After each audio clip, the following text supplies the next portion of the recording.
ना भुलाई माई हो तब प्यार दिल से तो हर कैसे अब भुलाई माई हो प्यार दिल से तो हर ना भुलाई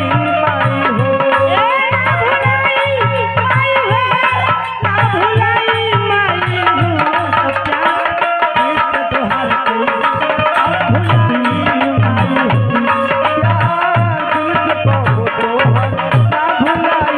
माई हो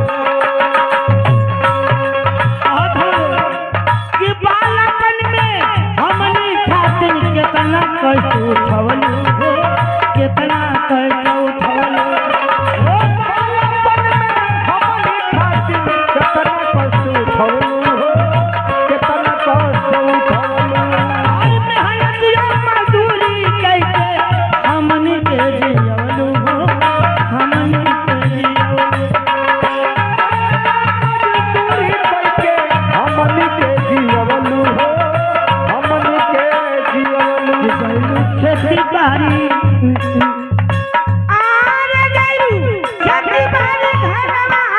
बनाइए माई प्यार दिल से तो हर दिल से ना भुलाई माई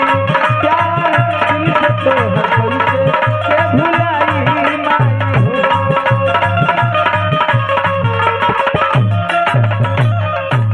ये देखल जा जौन माई की आत्मा के शांति में आए रह जा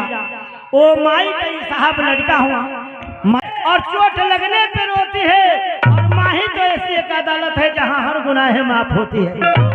बेटा कितना गलती कर दे माई घींच के एक चमाचा मार दे लेकिन बाद में फिर पकड़ के रोए लगे तो ही नहीं सन परेशान कर तो हम मारती है नहीं बार माई के रजा कभी लिखत हो कि माँ गलत बाबा कभी बददुआ नहीं होती और माँ कभी हमसे खफा नहीं होती मेरी हर गुनाह को धो देती है और माँ कितना गुस्से में होती है फिर भी रो देती है। ना भुलाई माई हो तो प्यार दिल से तो हर प्यार दिल से तो भुलाई माई हो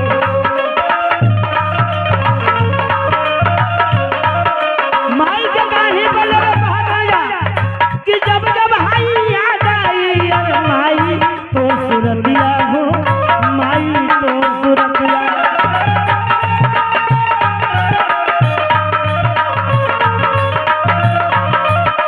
और सोच सोच के हे माई अब बिहरे लागी छतिया हो बिहरे लागी छतिया सोच सोच के माई अब बिहर लागी छतिया हो बिहर लागी छतिया कि तुहर करनी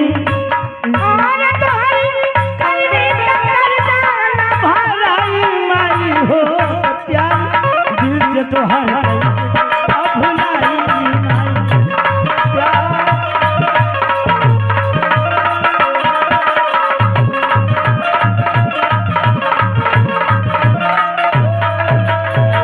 माई अगर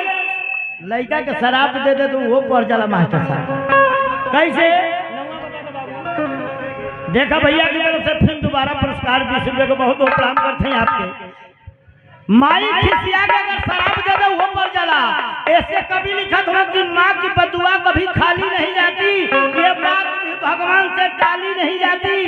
अरे मेहनत मजदूरी करके 4 बच्चों को पाल लेती है माँ लेकिन 4 बच्चों से एक माँ पाली नहीं जाती टूटे हुए करकट को लोग कूड़ादान में रखते हैं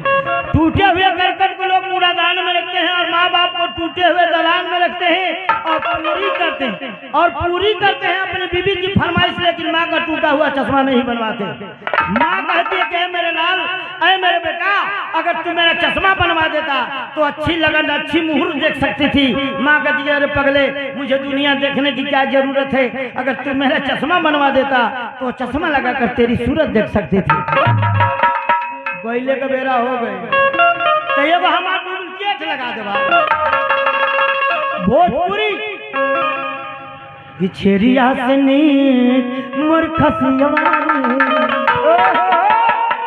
अरे छेरिया से नीक मूर्खसियावारी अब कबहू गरम होला। तेरी आंचली मुरखतिया रे कबहू गरम ना होला। ये देखा ये बेलई बाबू, ये माता जी का पोता हुआ है, नाती हुआ, इनके तरफ से दादी की आत्मा की शांति में 50 रुपया। कि तेरी आसनी मुरखतिया रे कबहू गरम। तेरी आंचली मुरखतिया रे कबहू गरम ना होला। और यही से हो गई बधिया रे, यही से हो गई बधिया रे कबहू गरम।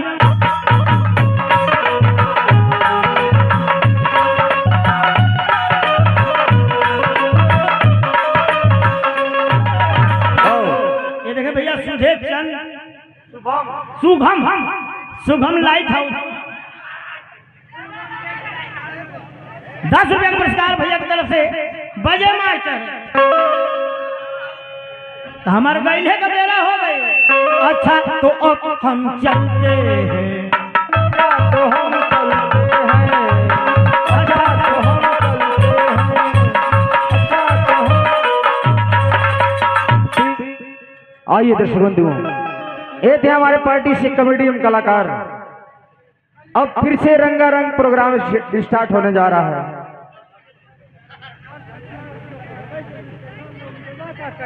लौंडो न चाहो थे वही खरीद लिया हम बैठा है जब बैठा 1 घंटा पहले मत है हिलत रहना चौकिया पर। ये दर्शक बंधुओं, अब आ रही है हमारे पार्टी के चारों कलाकार एक साथ में। आप लोग उनके मुखारबिंद से निर्गुण भजन सुनिए और उसके बाद हमारी कंपनी पेश करेगी बहुत ही सुंदर धार्मिक ड्रामा। आप लोग बैठे रहिए।